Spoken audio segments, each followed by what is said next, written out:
Thanks for joining us today on another episode of Project 2J Z28. We're in Blake's garage finishing up. I think I'm gonna just throw this out there as a guess, but this may be the last episode before the next episode of starting the engine. Or is last episode before the next episode? Yes, it is always the last episode before the next episode. That is a true statement, no matter what. Yeah, we are dangerously close. Today's goals. I'm gonna try to get the exhaust. There's some modifications that need done in the exhaust. I think we maybe touched on that last time. Basically, just as everything kind of got its final location in the vehicle, and gaskets everywhere and things move by 1/8 of an inch here and there. And when you move by 1/8 of an inch here, stuff on the outside moves by 1/4 of an inch or even 3/8 of an inch. So the exhaust, for example, needs a little bit of tweaking. So we're going to cut the flange off, and then I think probably just add a little pie cut, and then it should fit fine. So we'll put that in the video here today. And then I'm finishing the harness for the IGN 1As. So that's this guy right here. So we've got a little more beef for the power. So we've got a couple little trigger relay to turn this on. And then we've got a little bit more juice there. It does not get final mounted onto the turbo. Yeah, we talked about this before a few times, but there's the little things that can crop up that really just take more time. You know, you never plan for individual things because you never know what they are. But for example, when I got this engine, we had a power steering pump that came with the 2J. It did not fit, so we got the aftermarket one. I think it's just a factory. It's a reman or no, it's a brand new OEM Toyota power steering pump. But then the tensioner didn't line up. So the pulley. So he tried machining the pulley. That didn't work. So then we got this aftermarket pulley. Guess what? It didn't fit either. And when we finally machined the aftermarket one, finally we got it fixed. But that's a lot of back and forth for all that craziness of just the power steering. There's like 4 hours, 5 hours of work in getting the power steering going. And yeah, the original pulley was steel. I've just got a little benchtop CNC machine. So it's not great at cutting steel, especially it tends to give a little bit of wander, and any wander on the pulley at all causes it to not run straight. So in this case, the powerhouse pulley's aluminum, so aluminum cuts nicely. So I was able to run it in there, but it's still like 6 rounds back and forth to the CNC machine to get everything to cut right. And every time you take it off, you've got to refixture it and re-zero it and make sure that you're true, and then do your cuts, bring it back, check it. And you don't want to go too far. I mean, you can shim it easily enough, but if you're shimming, then you need shims that are the right thickness, and it's a pain in the neck. So I wanted to get it right. And then the same thing, there's some splines in a shaft, so it pulls back on the shaft. So there's a little washer here at the top of this nut. So that washer had to get machined so that it clears the splines correctly and it stays centered and it doesn't mess up the balance, and so that the pulley runs true, which it runs as true as I can see. There might be, a 10th hour of run out or something, but I'm pretty confident that the stock pulley had 10th hour of run out. Right. It's just little stuff like that just kind of consumes time and ties us up and delays things further. I mean, fortunate for us, it's okay. We're not on a huge time crunch minus the weather, but I mean, honestly, it's going to be 75 degrees a day and then almost the first third of November. So, so far we've got lucky there, but we never know when it's going to turn. But I think with some luck, maybe by the next episode, we'll be ready to put some fluids in it and maybe even start it up. That's certainly the goal. Yeah, we may even get some fluids in it this time. And there's a lot of little stuff that's not obvious. So I goofed up the connector on the alternator, so that's fixed. I've had to extend this connector. This is unplugged just so I can check a pin out. But this is the coolant temperature gauge, so that's done. Once this is plugged in and the coil harnesses are built, and I smashed my head on the hood, everything in the engine bay has been wired. Oh, and I got to do this little guy here, but that doesn't need to be there for the car to run. That's just a line lock.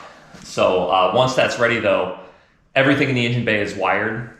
I believe in the interior, like I said, there's still about 12 or 15 wires to hook up. I haven't done anything on that since last week. I've been working here trying to get this done. So, but we're making really good progress there. Like I said, once the exhaust is done, I think that's all of the main fabrication. I've got to build a pedal mount still. which is fairly straightforward. It just, you have to do it like upside down in the car, so it's a little bit snug. So I'm hoping to get, like I said, I'm hoping to get that done the next couple days. Been trying to figure out what's next in the car. We measured quick what we'd need or guess-wise on the Serpentine Belt, and when in doubt, you buy several, and then we're just going to see what happens to work best. All right, so take two. Actually, just kidding on the other one. Well, we're going to try some other belts that we just had to go buy again because the other two we tried were too short. Or three. Yeah, we had three. Yeah, so they were too short. They were way too short, a little too short, and almost right. So, right? 2 inches longer. We're going to see, if not 3 inches longer. If neither of these fit, then I'm going to curl up in a ball and cry. Yes. All right, so I'll try and put this thing on again. So let's see. Think we'd have the pattern down by now. Here, Right. I'll get this guy for you. There we go. All right, you can release it for now. There we go. Good? Yep.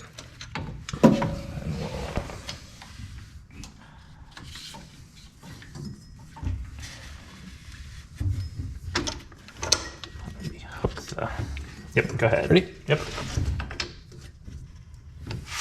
Whoa. That looks like a winner to me. Winner, winner, chicken dinner. And it looks pretty darn straight. It does not look off.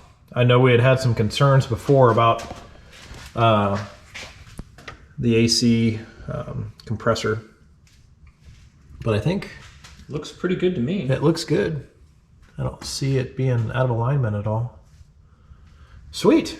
Great. Well, sorry that took 2 runs out of town and back again, but that's just how it goes sometimes. It's all good. Now you know what size Yeah. belt you need. So, if anybody uses some random tensioner pulley and the Powerhouse Racing larger alternator pulley. Apparently this is the Gates number. The Yeah, nice thing so- about this video is if I lose that, I can just go back to this video later. That's right. All right. Excellent. Another thing off the list. Yep. So what now, Blake? Are we gonna, I know we got some wires over here. You talked about just being a little bit close to the exhaust down there, and we were gonna put some heat sheathing we bought while we were out. I guess we could put that on Yep. while we're here, unless you want to get the car up. No, we can do that next, and then we'll put the car up in the air and get the start working on the exhaust, and you can work on the brakes and the suspension. Perfect. So this we will get a chunk of. Let's see. I'll get out of your way here. Oh, sure. Know what kind of length we need. Get between the two mounting points. And call it about right there. Set my scissors down. There we go.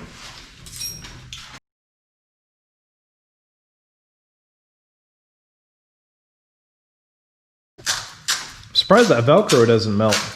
But I guess it's on the inside, so it's technically heat shielded, I guess. So just figure with it being very small plastic in a small form, it would just melt, but I'm sure they got it all figured out. That is pretty cool though.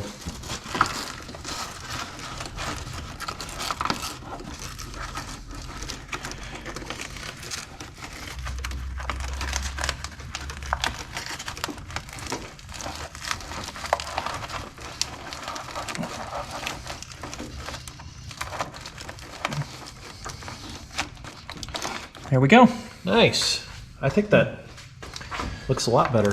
Yeah, that should. I'll try and get the camera down there to really show how close everything really was to the exhaust. It's and even about at that, an inch that's and a quarter. way back when we had to cut the exhaust. And I'll turn it sideways here, but that exhaust was really close there. We had to notch that to make it fit, but now we got it in there where it looks like it'll be way more protected.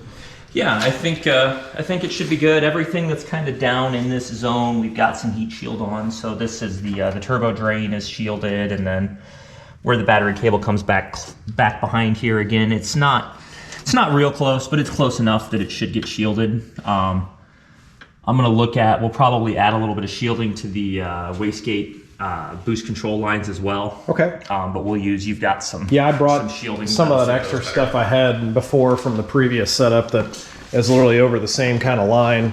So we can use this stuff I had before. And believe it or not, this was to the waste gates before, so it'll literally be going on the same thing it was before. So, all right.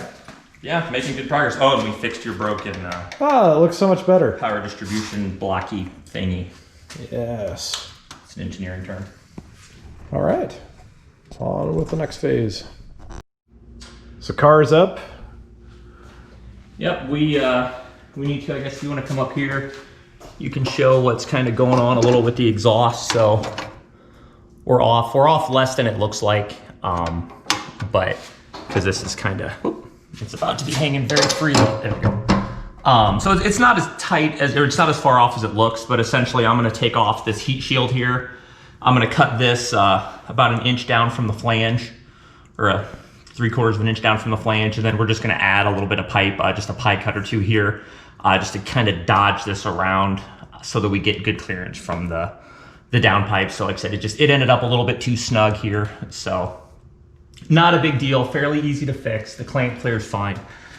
That's the heart of it, and most of the exhaust is good, so we'll rework this a little bit, then we'll respray it, rewrap it, and it should be good to go. Perfect. While you're doing that, when I added these brakes in the back here, the existing brake lines that came with the Bear kit I got are these guys, and because of custom, they're just a pinch too short. So I basically had these things made where the new ones are just a little bit longer, and hopefully they fit. And then because I'm a sucker, and Sean came over and pointed out that the only thing stock on my car suspension-wise was I still have a stockish panhard bar, which I think is technically a 1LE, but they're very close. He's like, well, I'm surprised you don't have an aftermarket panhard bar. You get aftermarket. So anyway, I got suckered and I bought a new panhard bar I'll be installing as well. So while Blake's working up front, I'll be working in the back.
So, end result of said work of cutting, welding, measuring, rinse, repeat. Looks like we got an exhaust pipe. Yep. It's probably not the prettiest thing in the world, but it will it'll keep the gases inside.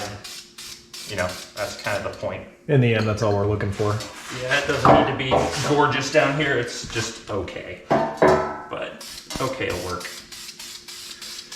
Just putting a little bit of VHT 2000 on it to keep it from, it's just MIG welded. So even though the pipe is stainless, the welds will rust otherwise, so. Yep.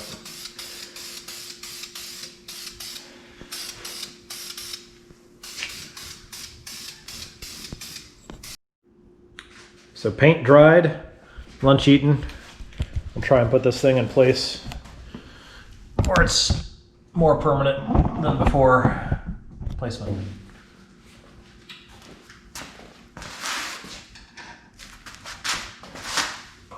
All right.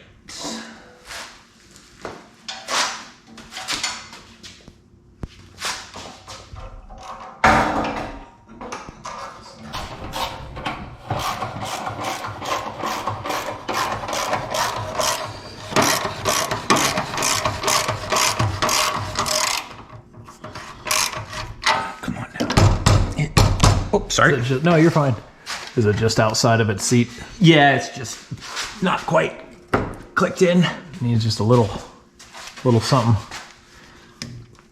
Yeah, if all else fails, we'll loosen the upper one just a teensy bit. Okay. Maybe that shifted just enough to get it in place. It did. Oh, look at that. I'm like, it was just assembled. Well, it didn't. Perfect.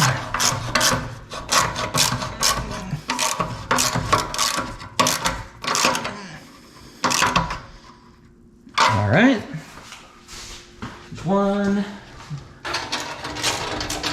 Yep. Nicely now. Money.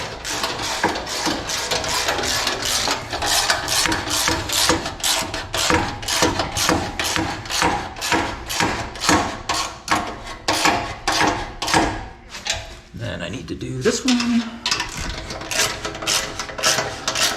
That's the secret when you're putting these together is you basically leave them all loose enough that it can rotate without losing its center. Gotcha. Because most of these are flanged, so they'll lock together. They can rotate just enough. Yeah, but then to get everything just right, normally stuff needs to be able to twist just slightly. Gotcha.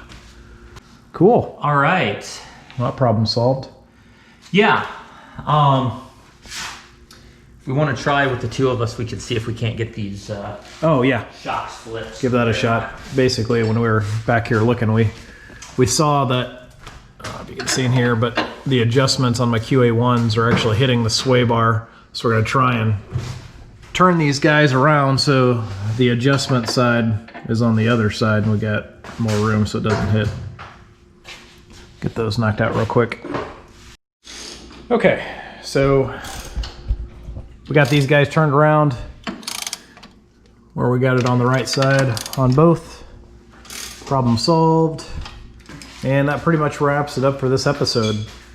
I think what we have left now is really Blake to rewire those Haltech coils and to get the gas pedal basically put in. Yep, gas pedal, and then I need to run basically the connection extension for the gas pedal, finish the gauge wiring, and just a few more wires down in the passenger kick panel.